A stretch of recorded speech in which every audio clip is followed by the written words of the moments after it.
Юу яцсан guys? Бичлэг одоо орж өгдөөчлээ. Ханаа түрүүд нэлээд болж ээж босч ирлээ. Одоо ярих гэж байгаа ахлагын цуврал маань Castle гэдэг мах одоо нэг ертөнцид өрнөдөг бөгөөд үйл явдал нь Castle-аас 10 жилийн өмнөх үйл явдал гардаг байгаа.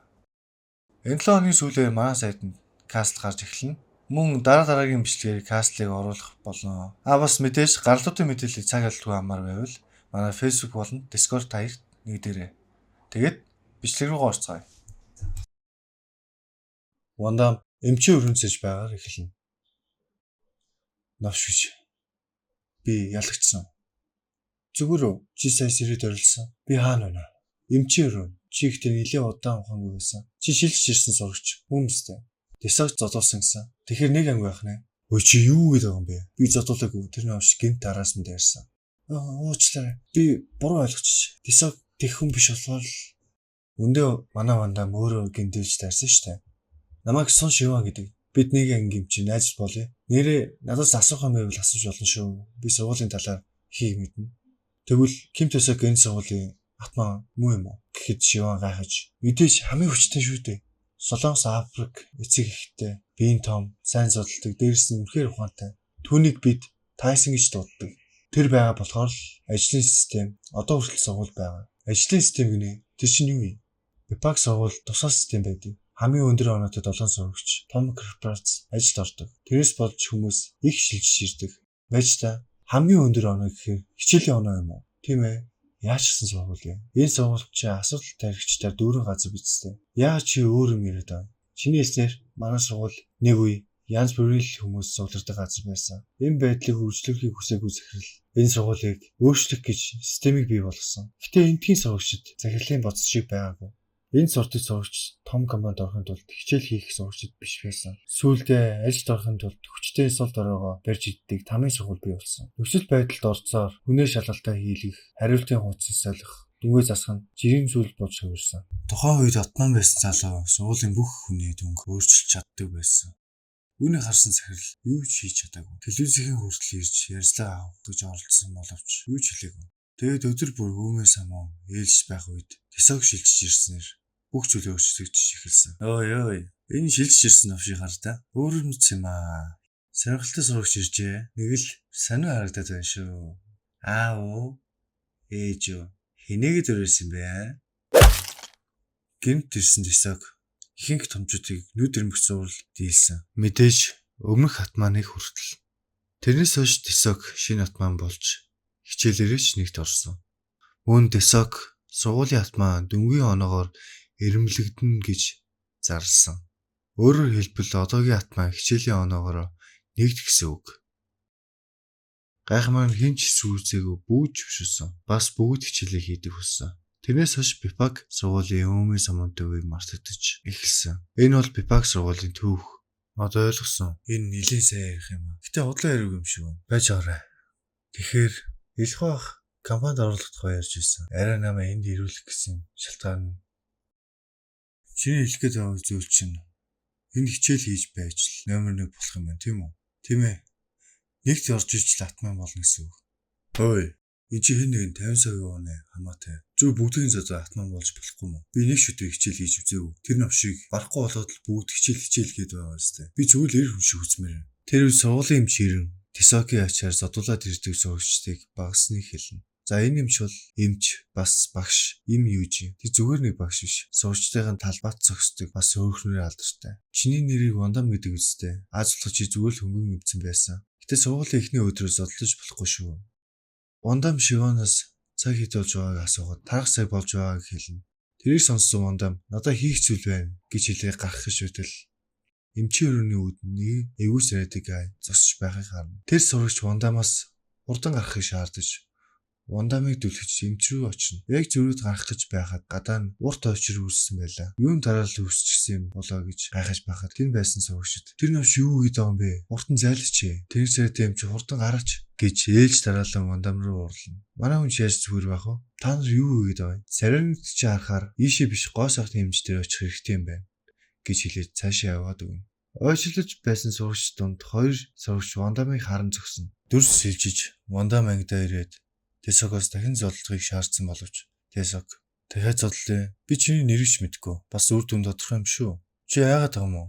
Гэж хэлэхэд Тэсок сонсоогүй юм шиг хажуугаар нөгөөрнө. Надтай зодлохыг хүсгүй байгаа шалтгаанч тэр системээс болсон биз дээ. За яах вэ? Дөрмийг төр өрхий. Үр дүн аль хэдийн шийдэгдсэн байхад би чамтай зодлох хэрэггүй байх. Тэгэхэд Вандам тэр системээ бойл гэж уурлана. Ажил ормоор байж хичээл хийхгүй гинэ. Хаанаас тийм сонсныг чи мэдэхгүй ч тэр үеч аль хэдийн өнгөрсөн. Ажил ормоор байгаа бол ингэж цагаа өрхөхөөс илүү хичээлээ хийсэн нэр баг. Гэж хэлэхэд Вандам элхэн бахта өрөө төлөх тухай бодно. Тэр үед Тэсок ойлгосон юм шиг байна. Тэгвэл дахиж битгий садаа болоорой гэж хэлэхэд Вандам тэр үед ангийнхан гайхаж Тэсокч яриач чирэг алга. Чамшиг хүмүүсийг би зөндөө харсан гэж хэлээд яваад өгнө. Тэсокийг явсны дараа хуудан хэрвээ Тэсок энэ долооныг зөвшөөрсөн бол чи эмнэлэг төвчж байх байсан. Тэгж хэлхийг сонссон Вандам хууданыг зодож чи над руу яаж харцаад байгаа юм бэ гэхэд хуудан Вандам ангиас гараад явж удал Шиван тааран чи яваагүй байсан юм уу? Тэгвэл хоёулаа хамт ярив гэхэд Вандам чи яа надад ингэ сайн хандаад байгаа гэхэд Шиван хүчтэй хүнтэй найз болмоо санагдаад гэхэд Вандам инээ энэ ч хүн таних юм аа. Гэ тэр хоёр цаашнаа явж эхэлнэ. Тэгээ Шиван Вандамаас чи Тэсоктой дахиад зодтолсон уу гэж асуухад Вандам тэр намайг хичээлээ хий гэж хэлээд өөрөө зүгтаачихсан гэж хэлнэ. Вандам Тэсокийг яаж уурлуулж өөрлөгөө дайруулах тухай ярьж байгаад Шиван гайхан чи компанид орох гэж ирээгүй юм бол яах гэж ирсэн? Энэ их хурдан хүлтэй. Тэгэхээр чи хичээлээр нэгт орохгүй гэсэн үг. Хичээлээ муу юм чи ойлгомжтой шүү дээ. Үнэндээ надаа Тэсок автомат болсон таалагддаг. Хүчрхийлэлээ дүүрэн энэ сургуульд над шиг сул дорой хүүхдүүд бол там шиг байдаг байсан. Намайг гэрийн сурагчийг сургуульд явахад Тэсок л тусалсан. Хэрвээ чи түүний дэрмэд зөрчиж зодооноор автман болвол энэ сургууль буцаад тэвэндээ орно. Зодоон хүчрхийлэл нь жирийн зүйл болсон хогийн сургууль. Тийм болохоор чам шиг хүний би дэмжиж чадахгүй гэж хэлэхэд Вандам амар харж байгааг мэдсэн Шиван. Уучлаарай би тэнийг мэлчлээ гэхэд Вандам толгойг нийлж тэрийг бодоогүй юм байна. Хэлж өгсөн баярлаа гэхэд Шиван гайхана. Ким Тэсокийг хичээл зодоо хоёрын дийсэн дээр юм байна. Юу өмнө огт хичээл хийж байгаагүй ч тийм ч хэцүү биш баг. Зөв шүү. Зарим хүмүүс хичээл амархан сурдаг. Чи намаа авсан. Өнөөдөр зав гараагүй чи мэдчихэл байгаа сте. Нэр тийм лөө. Гэхэд наан нэг хоёр сурагч ирсэн байна. Тэр хоёр сурагчийн нэг нь Шиваныг гэлэгжиж "Сун Шиван. Дахиад таруул зодно гэж хэлээгүй лөө. Чи өнөөдөр шилжиж ирсэн. Вандамгийн сурагч мөн үү? Танилцсандаа таатай байна. Намайг Ким Гавун гэдэг. Миний ард байгааг Пак Тахи. Чамайг Ким Тэсоктой зодтолсон гэж сонссон. Үнэн үү? Наачаар Пак хуудантайч бас зодтолсон гэж сонссон. Дагаад яв. Ярих юм байна. Тэр үед Шиван газар илгээ барин хэвтэж байлаа. Ярьж олно. Хаашаа гэд Шиван жилийн зүлгээд нөгөө ихтэй зүг сургуулаас гарна. Шиван босч ирэн Пак сургууль өмнө Тэсокийн ирсэн шиг асар том өөрчлөлт орж магадгүй гэж бодон ард үлдэн. Дүрс шилжиж олон юм яриад байх уу? Гол ярианд орё. Бидний өмнөх босс Жо Йоханы тушаалаар ирсэн. Тэр Тэсокийн өмнө бүхнийг нодоргаар шийддэг хүн байсан. Тэр бол ямар ч зөвшөөрөлгүй хэсцгий хүн. Гэхэд Вандам Шиваны хэлснийг бодно. Танай босс ч Тэсокт зодуулаагүй лөө. Яг хоо зодтолцсон л доо. Ямар ч хэсэг ялагдаа байстэй. Чи ялагдлаа хөдөөн зөвшөөрөхгүй байгаатай адил юм. Йоханыг ялагдахад ямар нэг үйл мэдэх нөхцөл байсан лавтай. Ямар ч чи Пакийн одоогийн байдал дургүй байх шиг байна. Яг л бидэнтэй адилхан. Тиймээс бид сургуулийг буцаагаад юунд нь оруулах хүсэж байна. Сургууль ингэж өөрчлөгдсөн. Ким Тэсокоос болсон. Хэрвээ түүнийг унгааж Йоханыг буцаад маань болговол манай сургууль буцаад тэвэндээ орно. Тэгэхээр чи надаас босс чинь доор орж тэрний гар хөл бол гэж юм уу те? Нилээ ухаантай юм аа. Яг муу санал биш лээ. Чи ухаантай бас шийдвэр хурдан гаргах юм аа. Тэгвэл чамаа зөвшөөрсөн гэж үзье гэж хэлж дуусаад Вандам юу чи яаж ийна? Надад нэг л таалагдахгүй. Чи намайг тэр Жо Йохан билүү? Тэрний доор орохыг хүсэж байгаа юм уу? Тэ? Зүг үү? Надаас тийм асууж яадаг. Зөрөгтэй юм аа. Болж байна. Наа үнэхээр уурлуулж чадлаа. Өнөөдөр та нарыг төрний машин гэрч өгч өгөх болно. Навшнуудаа. Инэт тийм байх юм аа. Чи бидний тэр нэгдүгээр ангийн навшнуудтай адилхан гэж бодоод байгаа юм шүү дээ. Гэж хэлж байгаа.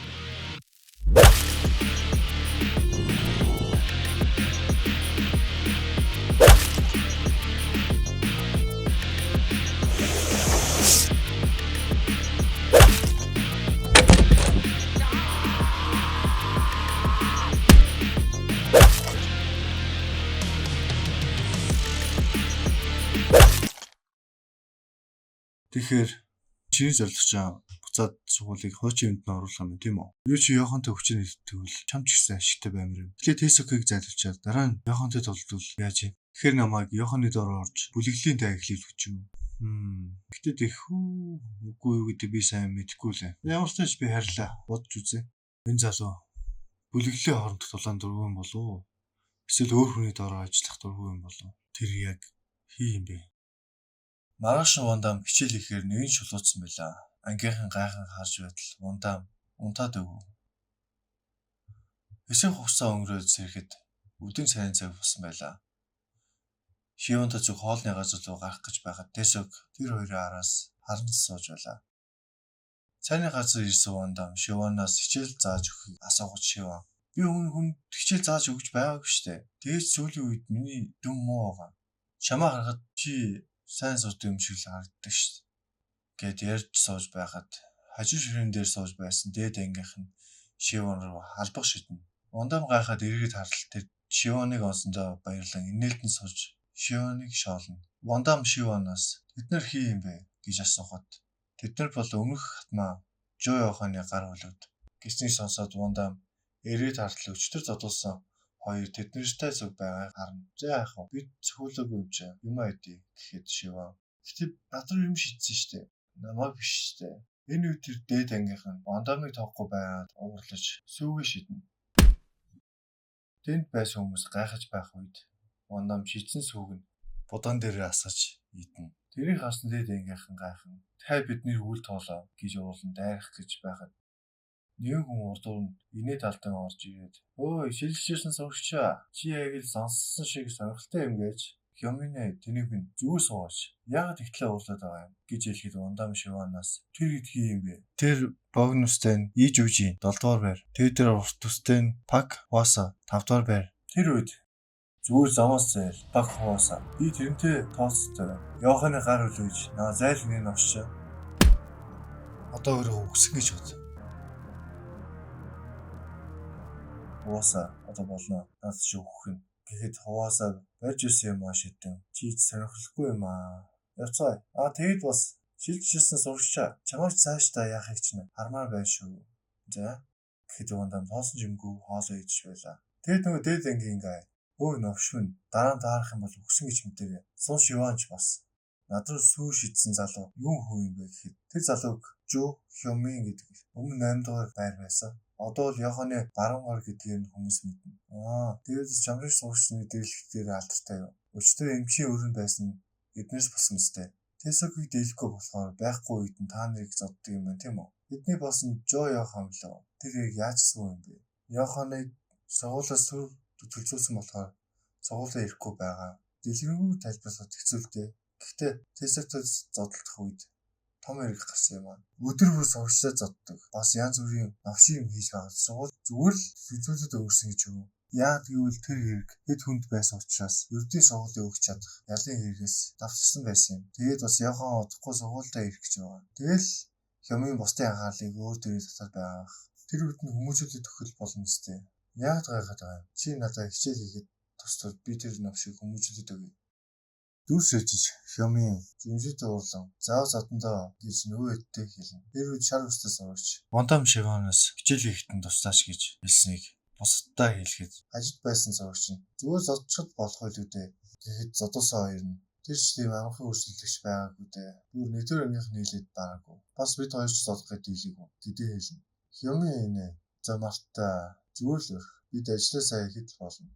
Өмнөх шиг. Гэтэ энэ бол жоохон ширүүн байхад л болно. Тэр үед Шивон Вандамаас чи яагаад нэг тормоо байгааг асуухад Вандам ерхий зүгээр тайлбарлаж өгдөг. Тэрийг сонссон Шивон хичээл заахаар болно. Манай сургууль бичтэйгүй дүрэн байдаг. Атманы дүрмийг даах. Тэгээд намайг яах хүсэж байгаа юм. Ерөө чи нэг торвол ажлын систем устгах. Гэхэд Вандам гайхан. "Ой, тэр чинь сургууль шийддэг юм аа сте. Би хийж чадахгүй штэ." "Чи чаднаа. Нэгт орвол атман болоод зөксөхгүй. Сурагчдын төлөөлөгч болно. Тэгэхээр сургуультын хэлэлцээр хийж чадна. Йоханч бас тэгсэн." Ой. Тэгвэл Тэсокоос асуул та. Тэр зөвшөөрөхгүй л дээ. Яагад гэвэл хүмүүсийг хичээл хийлгэсэн хүн тэр болохоор тэрэнд өөрийн гэсэн шалтгаан байгаа байх. Чамд бол ажлын систем хамаагүй үстэй. Тийм болохоор бусад татманы хийж чадаагүй хийж чадна гэж бодож байна. Вандам чинийг сонсон зөвшөөрнө. Тэрний дараа сургуулиа тараад гүүрэн дээр юм худан зогсно. Хажуугаар нэгэн хүүхэд автаа хөдөлгцөн явж байгааг хараад өнгөрснөө бодно. Ганцхан боломж байхгүй гэж юу? Боломж гинэ. Орой болж Вандам гэртээ ирлээ. Яг гэрлүүгөө орох гэж байхад нэг охин тамхи хасаах гэж байгааг харна. Энэ нөгөө охин уу гэж бодоод хажуугаар нь өнгөрөхөд уучлаарай. Гал байхгүйс би тамхи татдаггүй. Өө заавчлаарай. Гэхэд Вандам яг явах гэж байсан. Дагаад яв.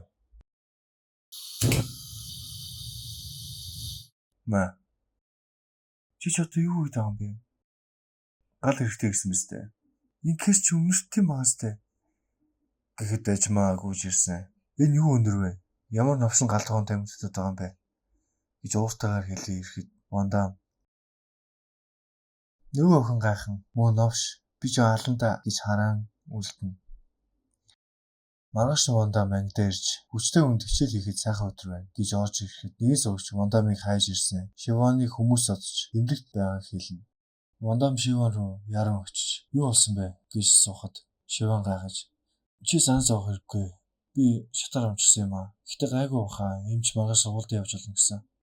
Яагаад худлаа яриад байгаа юм бэ? Надад бүгдийг хэлсэн. Хэмээн мэстэй. Чамаас өвдүүлсэн юм уу? Уучлаарай. Чамд хичээл зааж өгнө гэж амлчаад ингээ байж байгаад. Яагаад уучлах уу даа? Ийм юм болж байгаад тэр Tesla новш мэдж байгаа юу? Энэ сургууль инээдтэй маа. Чамаас нэг юм асууя. Чи одоо ч гэсэн тэр системийг ус туул сургууль өөрчлөгдөнө гэж бодож байна уу? Хэмээн шиг новшнууд эзэж өөрчлөгдөхгүй. Вандам чи одоо буцсан дээр. Чи уурлахгүй юм уу? Тэр новш минь. Мэдээж уурч байна. Тэр новшнууд би зүгээр л бүгдийг нь ямар ч асуудалгүй хичээлд яваасаа гэж хүссэн. Яагаад намайг ингэ зовоод байгаа юм бэ? Бодох тусам уур үрээд байна. Гэтэ миний бодол огт өөрчлөгдөхгүй. Болгосон бол бүгдийг нь зодмоор байна. Хэрвээ тэгвэл би тэрний новшнууд 2 удаа ялагдах гэдэг байна. Гэхэд Вандам инээхэд бити инээд. Би чинээс ярьж байгаа. Гэхдээ заримдаа зүгээр төвчээд байхаар бүр дорддог үе байдаг. Чамаа ойлгож байна. Гэтэ заримдаа уураа гарч явах хэрэгтэй шүү. Шудраг бус зүйлд уурлахад буруу юм байхгүй гэж хэлээд Вандам гараад явна. Дүр сэлжиж суулт дээр Хэмээн нөгөө хэдтэй Шиваны хэрхэн зодсноо ярьж байв. Хэмээний яриаг сонсож байсан найзуудынх нь царай ховс юм. Хэмээн гайхаж та нар одоо сүнс харсан юм шиг юундаа сорин царай гаргаад байгаа юм бэ гэж асуухад ард нь Вандам ирсэн байлаа.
Одоо болно штэ.